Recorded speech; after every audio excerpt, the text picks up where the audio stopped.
여러분, 구리에 가면 동구릉이라는 조선 왕조의 여러 왕들의 릉이 있습니다. 그 가운데 가장 중요한 왕릉이 건원릉이라는 릉이 있는데 이것은 태조 이성계의 무덤입니다. 여러분 가보신 분들 아시겠지만 이 태조 이성계의 무덤이면은 가장 웅장하고 가장 아름다워야 될 터인데 그 봉분이 억새풀로 되어 있어요.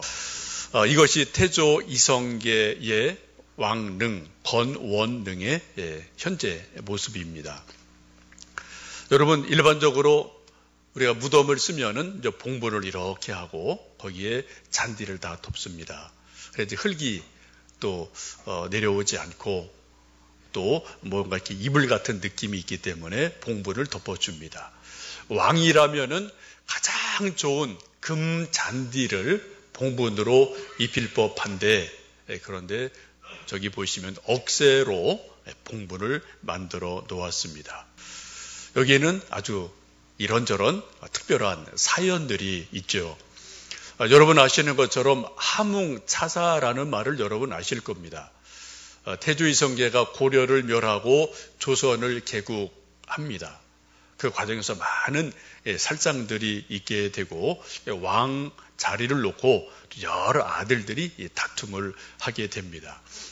근데 이성계의 마음에 무슨 마음이 있었는지 자기가 개국할 때 가장 1등 공신이 5째 아들 이방원인데 그 이방원에게 왕위를 물려주지 않고 가장 막내 끝에 있는 아들, 그것도 이복 동생이죠. 방석을 왕세자로 세우게 됩니다. 이것 때문에 이방원이 화가 나서 1차, 2차 왕자의 난을 일으키고 동생들을 다 죽이는 그런 불상사가 일어나게 됩니다. 이 자기 가장 사랑하는 아들들이 죽고 나서 태조 이성계가 너무 분노하고 마음이 상심이 돼서 한양을 떠나서 고향 함흥으로 물러갑니다. 이때 옥새를 가지고 가죠. 이성계가 떠나고 옥새가 없어지니까 왕이 된 태종 이방원이 고민이 생겨요.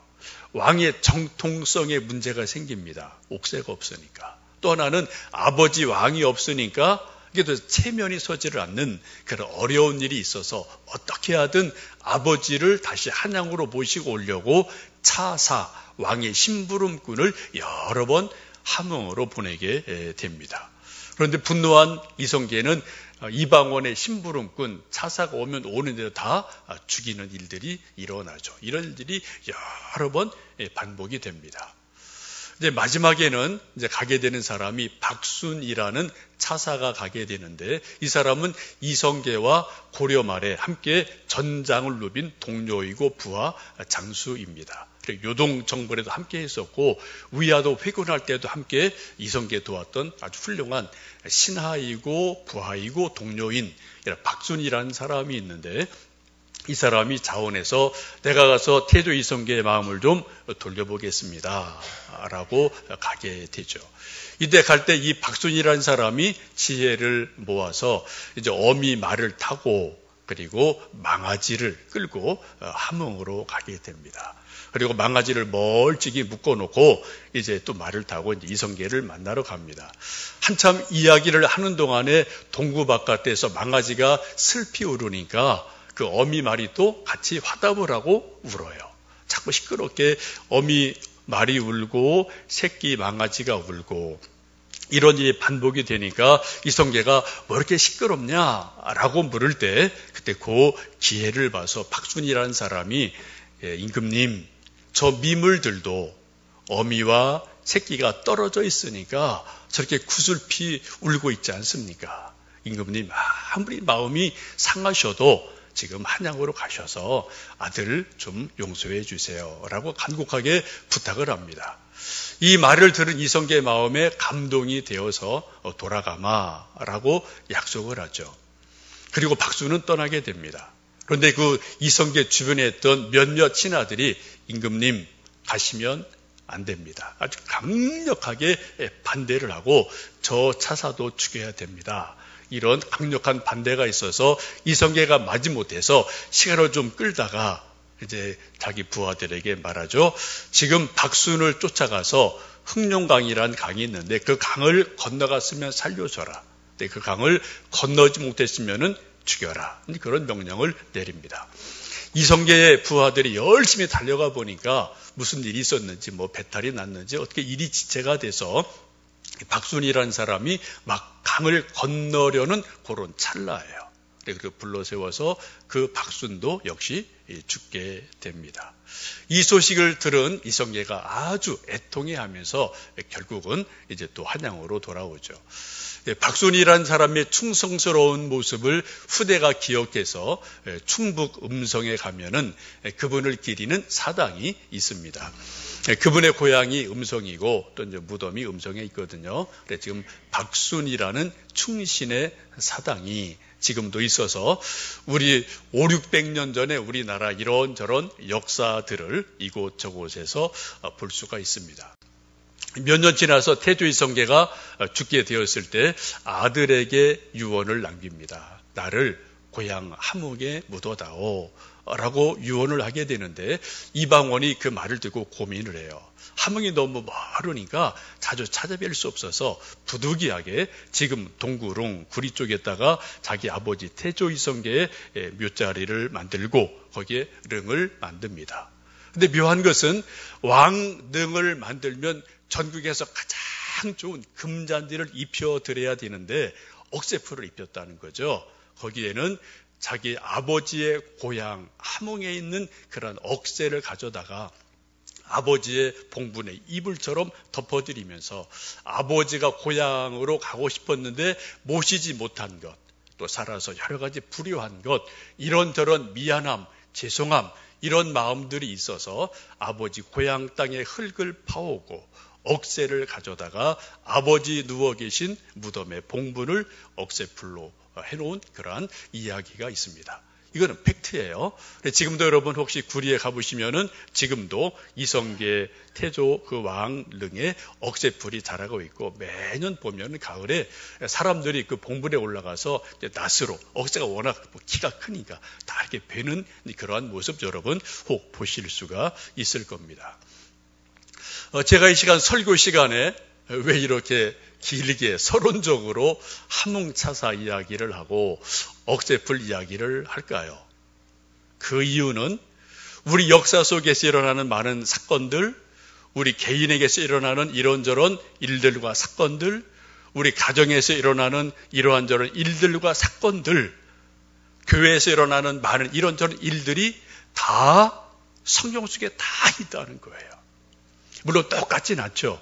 사람이 바뀌고 시대가 바뀌고 장소가 조금 바뀌지만 그 본질에 있어서는 우리 인생 사는 모든 것은 똑같습니다.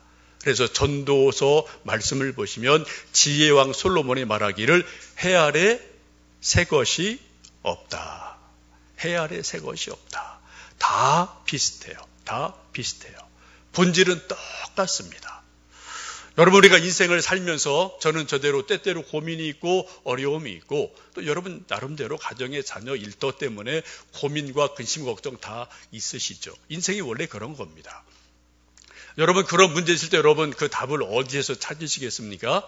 상담가에 찾죠. 전문가 찾아가죠. 또 교수 찾아가죠. 누구누구 찾아가요. 필요합니다. 그러나 여러분 그런 전문가들이 주는 답도 결코 완벽한 정답은 될 수가 없습니다.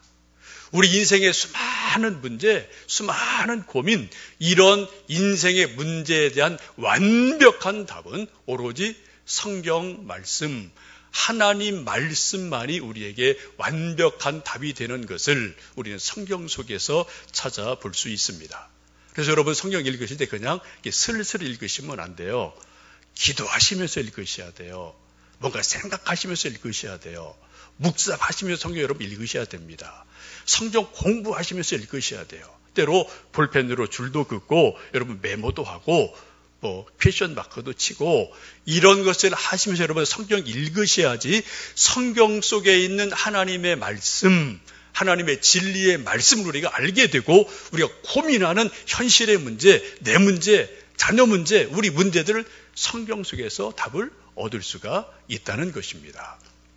여러분 히브리서 4장 12절 말씀 보시면은 하나님의 말씀은 살아있고 운동력이 있어서 좌우의 날선 어떤 검보다도 예리하여 영과 혼과 및 골수와 관절을 찔러 쪼개기까지 하며 마음의 뜻과 생각을 감찰하신다.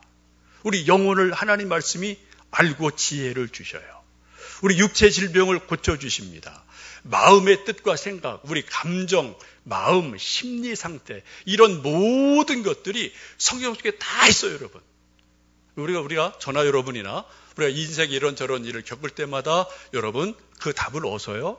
사람에게서도 우리가 조언을 얻지만 결국은 하나님 말씀에서 답을 얻으면 그것은 완벽한 답이 됩니다. 인생 문제 풀려요. 정말 해결됩니다. 그런 일들이 성경 속에 아주 많이 있습니다. 지금 제가 말씀드린 것처럼 우리 조선 초기에 하뭉차사라는 그러한 사건이 있었던 것처럼 3000년 전 이스라엘에도 비슷한 일이 있었습니다. 사울 왕과 하뭉차사가 있는 곳을 오늘 말씀을 통해서 보게 됩니다. 다윗이 골리앗을 죽이고 구국의 영웅이 돼서 이제 귀환을 할 때 그때 수많은 시민들이 나와서 사울 왕과 다윗을 환영합니다. 근데 시민들의 노래가 무엇인가요?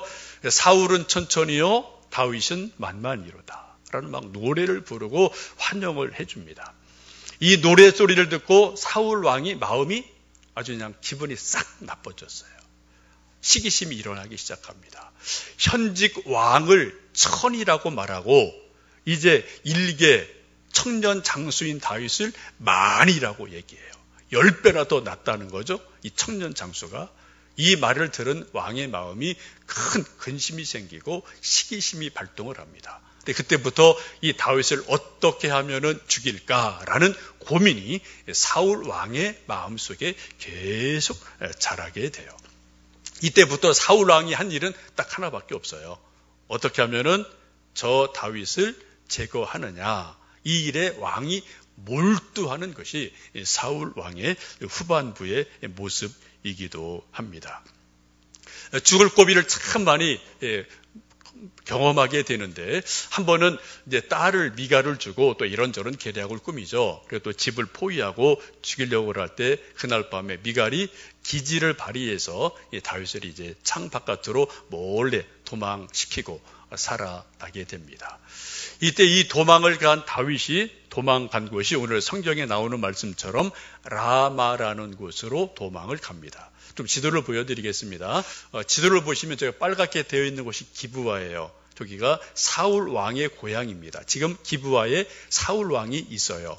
그 옆에 라마라는 곳은 선지자 사무엘의 고향입니다. 쭉 사무엘 선지자가 사역을 하다가 은퇴한 이후에 자기 고향 라마에서 노년을 지내고 있을 때입니다. 이때 기브아에서 사울 왕과 함께 있던 다윗이 도망을 가서 선지자 사무엘이 있는 라마로 도피를 합니다. 왜요?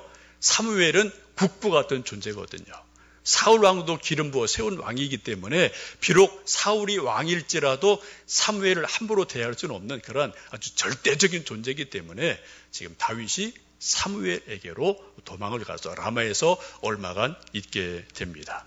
18절 말씀에 이렇게 말씀하죠. 다윗이 도피하여 라마로 가서 사무엘에게로 나아가서 사울이 자기에게 행한 일을 다 전하였고 다윗과 사무엘이 나요스로 가서 살았더라. 다윗이 선지자 사무엘 만나서 그동안 궁궐에서 겪었던 수많은 위기, 수많은 일들을 다 이렇게 저렇게 다 이야기하고 제가 이렇게 좀 어려운 시기를 지냈습니다. 도와주십시오.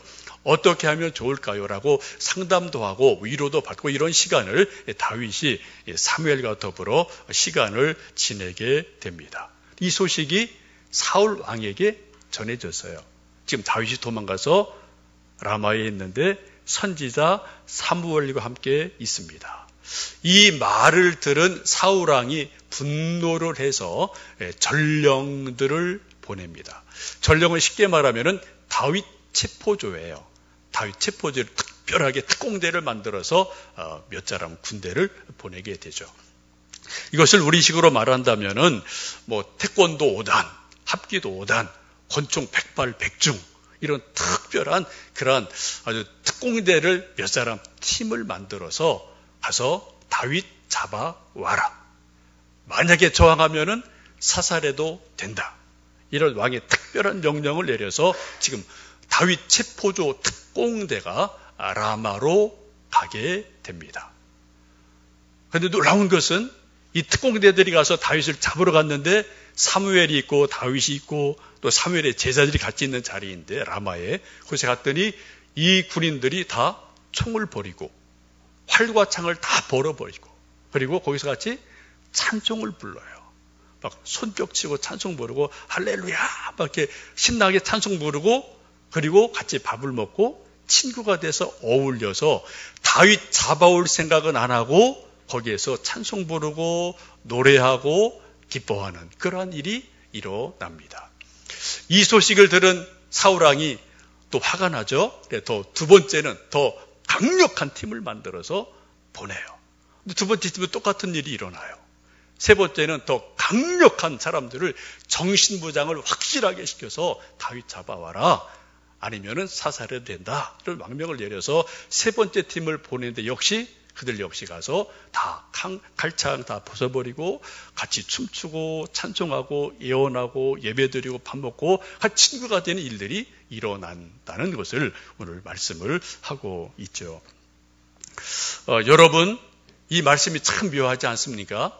지금 왕의 명령을 받고 특공대 훈련을 받고 정말 왕명을 받아서 어떤 일이 있어도 다윗 잡아와라. 저항하면 죽여서 시체라도 가지고 와라. 라는 어떤 그런 특별한 왕의 명령을 받은 사람들이 그곳에 가서 오히려 친구가 되고 찬송 부르고 할렐루야 이런 식을 하니까 희한한 일이 일어난 거죠. 여러분 이런 것들이 설명 가능할까요? 오늘 성경 말씀은 하나님의 영이 임하심에 하나님의 성령이 임하시니까 그러한 일들이 일어났다라고 성경은 말씀을 합니다. 여러분 우리도 70년대 80년대 한때 데모가 참 많았던 시절이 있었습니다. 그때 많은 데모하는 사람들이 민주화를 요구하면서 명동, 서울 여기서 데모하고 또 쫓기면은 영락교회로 명동 성당으로 숨던 시절이 우리도 한때 많이 있었죠.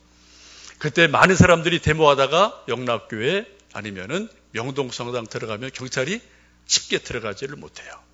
거기는 종교 장소이고 특별히 명동 성당 그 당시에 김수환 추기경이 계셨기 때문에 국가 권력도 함부로 거기를 넘볼 수 없는 일들이 있었습니다. 한때는 김수환 추기경이 그러한 말도 하신 적이 있죠.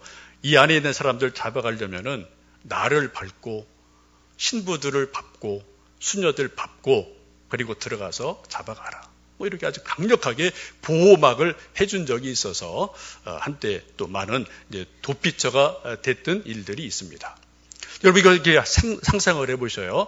어쨌든 저 비밀 경찰들이 여러 사람이 데모하는 추동자를 잡으러 명동 성당에 권총을 차고 특공대가 어떻게든 들어갔어요. 그 데모하는 사람들 잡아야 되는데 영락교회에서 명동 성당에서 오히려 예배를 드리고 총 다 내려놓고 같이 밥 먹고 할렐루야 막 박수치고 그렇게 하고 있단 말이죠. 이런 일이 지금 일어난 것으로 보셔도 됩니다. 여러분 이런 일이 정말 가능할까요? 오늘 성경에 분명히 그런 일이 있음을 3번이나 있음을 말씀을 하고 있습니다. 여러분 우리 사람을 변화시키는 것은 지식도 아닙니다. 돈도 아닙니다. 권력도 아닙니다. 문화도 아닙니다. 오직 우리 사람을 근본적으로 변화시키는 능력은 하나님의 영, 성령 이외에는 절대로 없어요. 우리 인생을 살다 보면 저도 근심 많습니다. 걱정이 있습니다. 분노할 때 있습니다. 화날 때 있죠. 낙심할 때 있죠. 여러분도 다 그런 거 있으셔요. 없는 사람 아무도 없어요. 우리의 근심, 걱정, 분노, 염려 이 모든 것들이 변해서 찬송이 되고 기쁨이 될 수 있는 유일한 길은 성령 충만해 있어요. 다른 거 없습니다. 우리가 돈 있으면은 조금 기뻐할 수 있어요. 내 소원 이루어지면 조금 기뻐할 수 있어요. 그러나 조금 가면 또 원상태입니다. 여러분, 성령님이 임하시면 사람이 근본적으로 변해요. 속, 영, 혼까지 완전히 뒤집어지고 변하는 놀라운 일이 일어나게 됩니다. 교회가 바로 그런 곳이에요. 여러분, 교회 오실 때 또 가정에서 열두에서 근심 걱정 많으시죠? 교회 올 때도 여러분 또 무거운 발걸음으로 오실 때도 종종 있으실 겁니다. 그러나 여러분, 교회 오실 때 여러분 가벼운 발걸음으로 오셔야 되고요. 찬송 부르며 오셔야 되고요. 성령 충만하게 기대하고 오셔야 돼요. 정말 교회 오셔서 그러한 일들이 일어나는 곳이 교회입니다. 그게 하나님의 집이거든요. 우리 교회가 그런 교회대로 여러분 계속 기도해 주시고, 한국 교회 모든 교회들이 크든 적든 도시에 있든 시골에 있든 한국의 모든 교회들이 그렇게 되는 역사가 있기를 우리가 중보하고 기도하고 하나님의 은혜를 구해야 될 줄로 믿습니다. 지금 3번이나 특공대 보냈는데 실패했어요.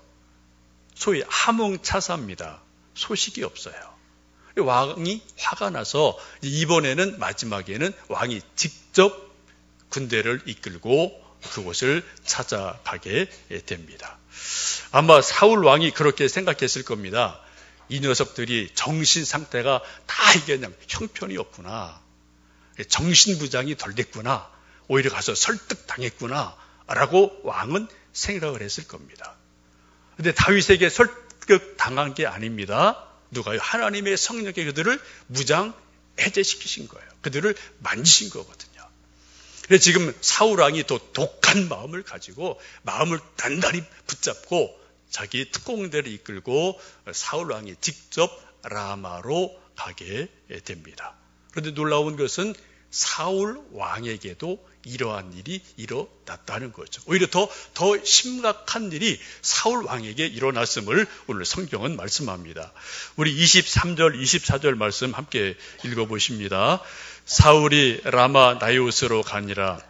하나님의 영이 그에게도 임하시니 그가 라마 나요스에 이르기까지 걸어가며 예언을 하였으며, 그가 또 그의 옷을 벗고 사무엘 앞에서 예언을 하며 하루 밤낮을 벗은 몸으로 누웠더라. 그러므로 속담에 이르기를 사울도 선지자 중에 있느냐 하리라. 아멘. 여러분, 사울 왕이 마음을 단단히 먹고 또 부하들을 데리고 다윗을 잡으러 라마로 갔습니다. 그때 성령님이 사울 왕에게 강력하게 임하시게 되고 사울에게도 놀라운 변화가 일어나요. 어떤 변화가 일어납니까? 걸어가면서 예언을 했다라고 말씀합니다. 아마도 분명히 왕이 라마까지 갈 때 말을 타고 갔겠죠. 그런데 말에서 내려서 걸어가면서 춤을 추면서 소를 흔들면서 예언을 하고 중얼중얼 거리면서 지금 라마로 가고 있어요. 그리고 마지막 사무엘이 있고 다윗이 있는 곳에 이르러서는 어떻게 돼요? 옷을 다 벗어버립니다. 군복을 벗어버리고 왕복을 벗고 칼창 다 내려놓고, 우리 식으로 말하면 권총 다 내려놓고 우통을 다 벗어끼고, 벗은 몸이라고 그러죠. 벗은 몸으로 막 예언하고 할렐루야 찬송 부르고 기뻐하고, 그리고 하루 밤낮을 사무엘 앞에서 누워서 있었다라고 오늘 성경은 말씀을 합니다. 여러분, 이런 일이 가능할까요? 정말 가능할까요? 오늘 성경은 분명히 이렇게 말씀을 하거든요. 무엇이 그 대단한 사울을, 그 독한 마음을 가지고 간 그 사울을 그렇게 무장해제를 시키시고 연한 사람으로, 찬송하는 사람으로, 기뻐하는 사람으로, 자기 스스로 무장을 해제하는 사람으로 바꿔 놓았을까요? 오늘 성경은 그 답이 바로 하나님의 영이 사울에게 강력히 임하셨다.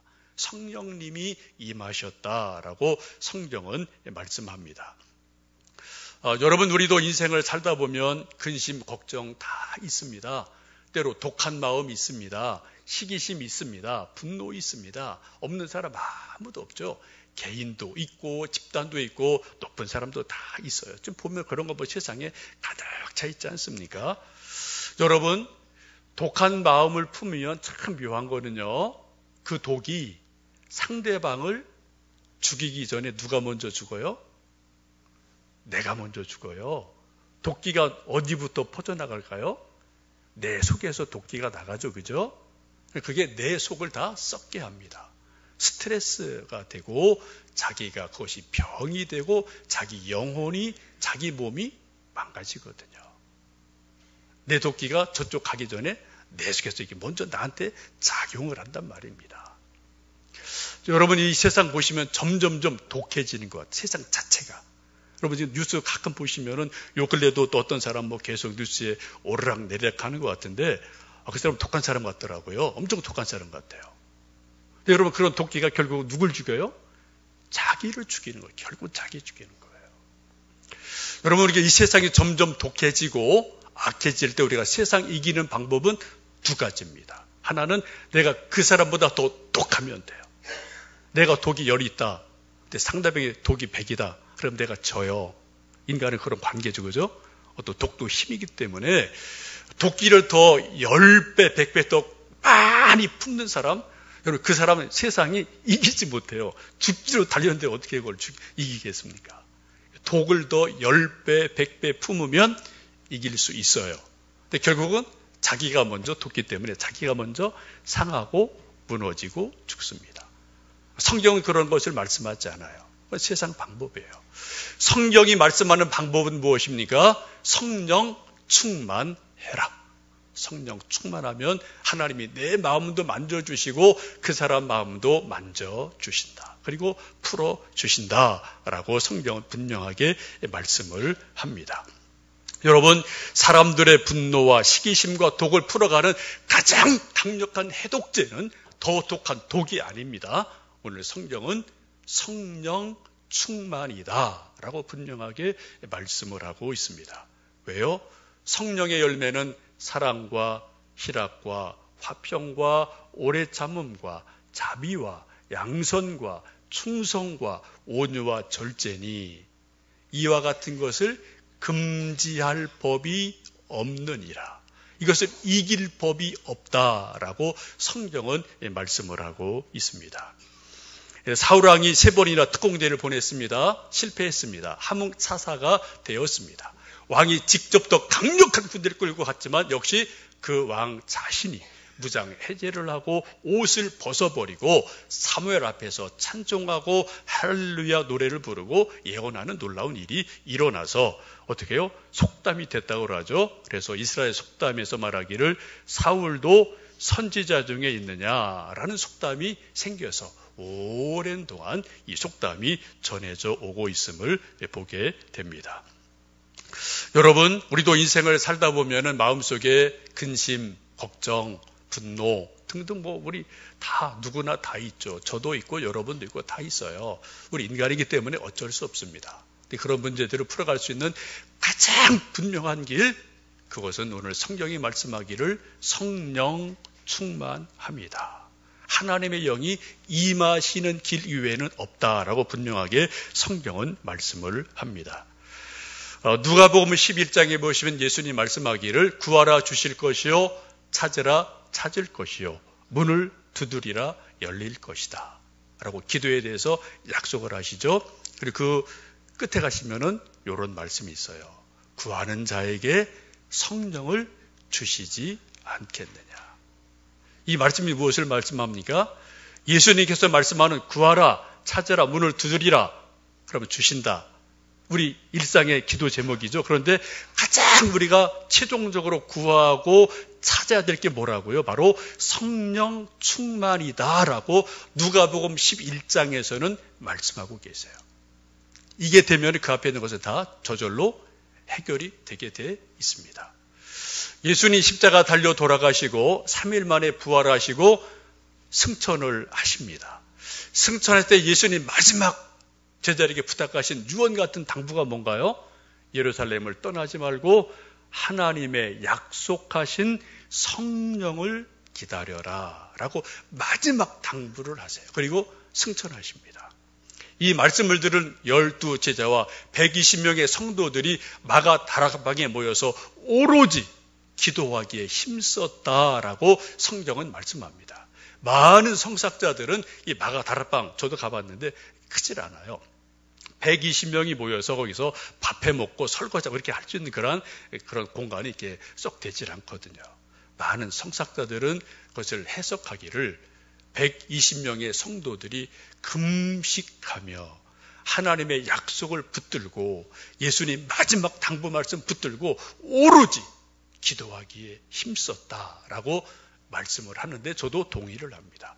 그 결과 10일이 지나고 오순절 날이 임할 때 성령님이 불같이 바람같이 강력하게 임하면서 사도들이 살아나고 교회가 탄생하는 놀라운 역사가 바로 사도행전의 역사가 됩니다. 여러분, 이 험악한 세상 살아가며 우리 모두는 국가적인 차원에서 염려가 많죠. 또 개인적인 차원에서 이런저런 복잡한 일도 많죠. 분노도 많고 근심도 참 많죠. 여러분, 어떻게 그런 문제를 우리가 해결할 수가 있겠습니까? 우리가 지혜를 구하고 애쓰고 노력하고 공부하는 것 당연히 해야 돼요.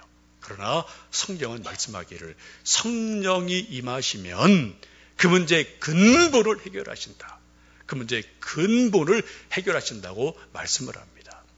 여러분, 이제 저희들 이 시간 기도하면서 우리 개인적인 문제, 가정의 문제, 또 직장의 문제, 나라의 문제, 우리 교회 여러 가지 기도 제목들, 이런 것들을 정말 간절히 성령 충만함으로 기도해서 하나님의 은혜를 누리는 역사가 있기를 주님의 이름으로 축복합니다.